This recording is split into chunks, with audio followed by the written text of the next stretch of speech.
Hi, we're going to be talking about prana today. So prana, again, like we talked about in the material, prana is chi. It's life force energy. It works as a communication medium from the body to us. It works as a healing medium. It's the energy that we find around us. It's the energy that infuses so many things around us, or everything around us, I should say. So that's what we're going to be talking about, because Reiki is really bound up with prana. It's how it functions. Through Reiki, we send energy or we pull energy. We listen to the messages that prana has for us, and we interpret those messages. So because of this, we are going to work with practicing on using prana.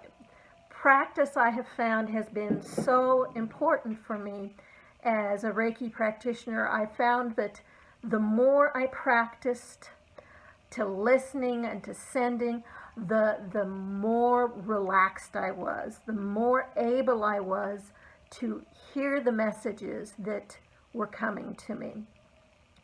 And in the end, that is very important in knowing what needs to be done, or the messages that come in images and whatever that are a message for the client that's on the table. So practice through the years, I found, has been very beneficial. It moved me to the place of relaxation where the energy can flow freely. It moved me to the place where I trust the messages that are coming to me. A good example of this is, as I work as a massage therapist, I frequently incorporate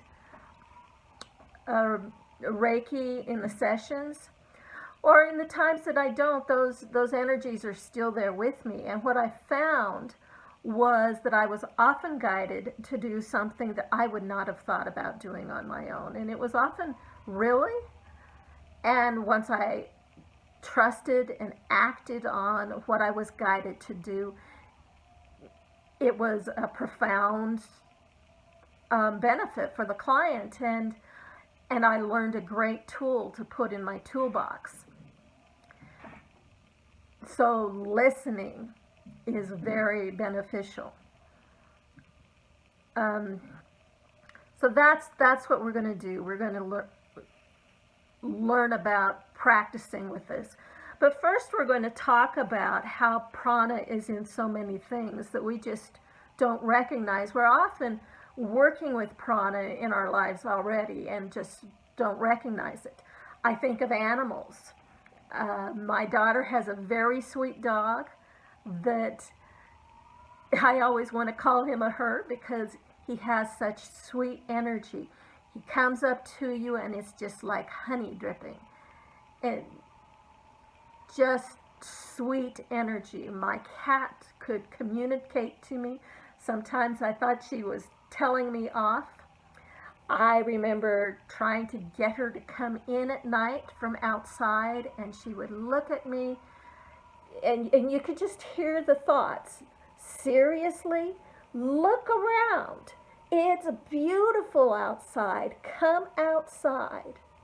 And so that was an example of her prana, her energy interacting with mine, and this communication. Card readers are functioning on prana. They're functioning on the energy of the card and the energy, and that is all kind of communicating with the client and their energy. Often, if you're people love crystals. I love crystals too. I'm just not good at researching them and finding out all of the benefits of them. I haven't taken the time. I've been focused on other things. But crystals and rocks carry that prana. Just like if I hold this amethyst, I was playing with this earlier, and what I found was that it had healing energy. Boy, it's really relaxing just holding it in my hand right now. And it's very calming and soothing to the emotional stress that I tend to carry. So that could be beneficial for me. I've got this little pendant that I got at a metaphysical fair. It just kind of called me, and that's, again, the prana speaking to me. And what I find with this is it's sparkly. It feels fairy-like. I was holding it earlier, and I can almost feel the sparks in my hand. But it feels joyful and happy and light. And again, that's its prana. Here, let's hold this tiger striped one. I liked the tiger striped one earlier. It feels solid and earthy, and my feet start to connect to the floor, and the energy starts to flow, and I just feel grounded and stable and strong. I can do this kind of thing. So those are some examples. I've probably got more, but we'll just talk about those right now. Certainly, you're going to be having those kind of moments as you work on a body. You're going to feel something that the body is wanting to tell you. So for that reason, we're going to practice this week in working with this.